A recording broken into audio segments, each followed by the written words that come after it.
All right, we are back, and I don't mean we're back in a video format, guys. I mean we are The Rock at WrestleMania after years and years off. He grabs the microphone, he holds it close to his face, and he yells, "Finally, MMA has come back to the W.A.D.E concept." That is right, guys. We are finally taking a break from the hair plug child mania just for a little bit and letting things cool down. For this last month, we haven't really talked any MMA. We've neglected it like Ben Askren neglected to train any boxing for a boxing match. I mean, at this point, that's how it felt. But we are finally back, and it feels so good to be home because we are talking UFC 261, 3 title fights on this card, but we're talking specifically today about the main event. Jorge Street Jesus Masvidal, Kamaru, the Nigerian Nightmare Usman, they run it back. This is the second time we're going to see this fight. We all know what happened in the first one. Street Jesus accepts on 6 days' notice. He's playing like he's eating pizza on the jet, but he's really cutting 24 pounds of weight in 6 days. They lock up on Fight Island, and while yes, Kamaru Usman did what he had to do to win that fight and won it in convincing fashion, Jorge Masvidal didn't look terrible in that fight. So let's get to this breakdown. What happened in the first fight, and how is it going to relate to the second? Street Jesus, the Nigerian Nightmare. Let's go. So the biggest factor for this second fight is the lack of a 6-day notice for both guys, right? Because yes, it's going to matter for the weight cut for both guys, but it's going to matter more significantly in the training that they got. I think this was a 4 or 5 week announced date, so they've had the last 4, 5, 6 weeks to get prepared.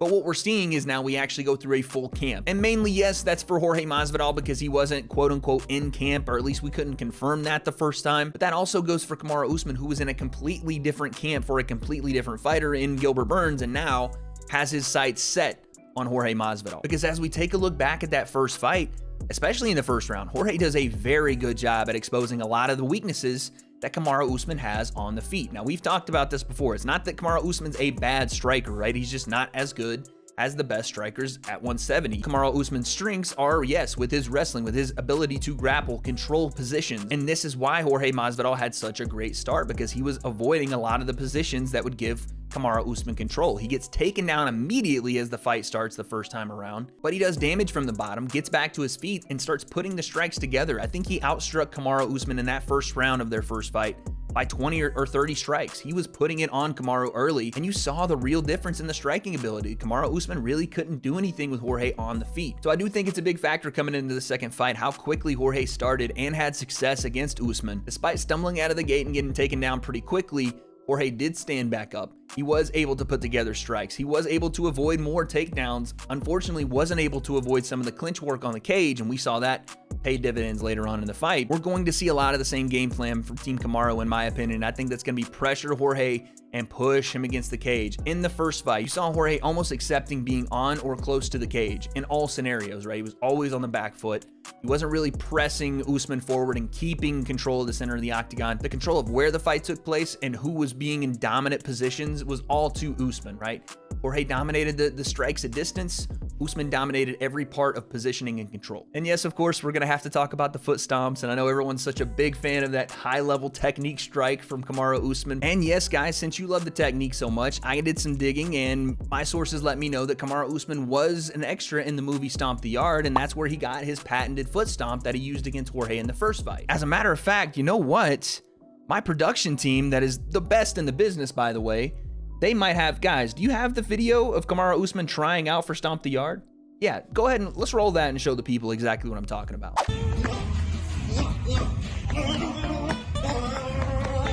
In all seriousness, yes, the foot stomp technique is not the most impressive. It annoys a lot of people. And yeah, some people did have an issue with how safe Kamaru Usman fought Jorge in the first fight. And one of those people would be Kamaru Usman. That's why we're having this second fight. He wasn't satisfied with how he beat Jorge, and he said this time he's going to break him. He's going to finish this guy. And that's a tough thing to do because Jorge Masvidal hasn't been finished in the last decade. That's not even a joke. The last 11 years, Jorge Masvidal hasn't been finished one time. There is danger in going into a fight with a guy like Jorge Masvidal, who is, I think, a superior striker to Kamaru Usman, and having that more, I'm going to finish you at all costs, I'm going to make you pay mentality, when what he did the first time was perfectly fine. It might not be the most pretty. It might not be the most star-studded matchup and guy standing in the center of the octagon and letting shots go, but Kamaru Usman is a smart fighter. Say what you will about how he gets the job done, but he gets the job done. If you go in there looking to finish him especially in the stand-up game. That is where your weaknesses to a certain degree lie, and Jorge Masvidal is the guy that knows how to capitalize there. So it would be a huge accomplishment for Kamaru Usman, but there is a very big danger in going out there overly aggressive and overly upset that you didn't get the finish the first time, especially on the feet where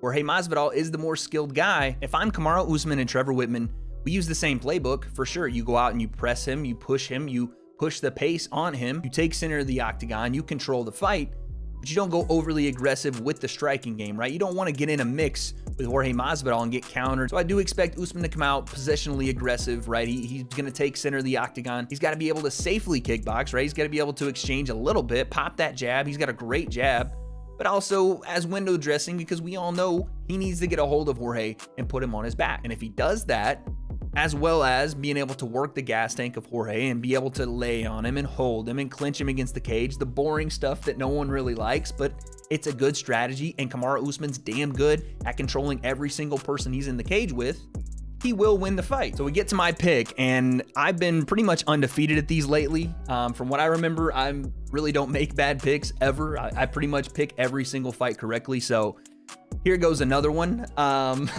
I would love to go with Jorge Masvidal. I really would. I think he's one of the most fascinating fighters to watch at 170. His mentality for the fight game. He's got great head movement and timing. His feints are phenomenal. I love everything about the way Jorge Masvidal fights, but this isn't a kickboxing match. And as much as I love Jorge Masvidal's takedown defense, it's only a matter of time when you're throwing a lot of those kicks. You're throwing kicks to the body, you're throwing kicks to the leg, you're throwing stuff upstairs, you're getting more aggressive with the standing because it's where you're stronger at in the fight, that Kamaru Usman is going to level change and grab a leg, or he's going to level change and double leg you into the fence. I think his jab will really work dividends as he tries to walk Jorge back into the cage, where I think the fight is won and lost for both guys. Jorge can't stay there, but Kamaru absolutely wants to keep him there.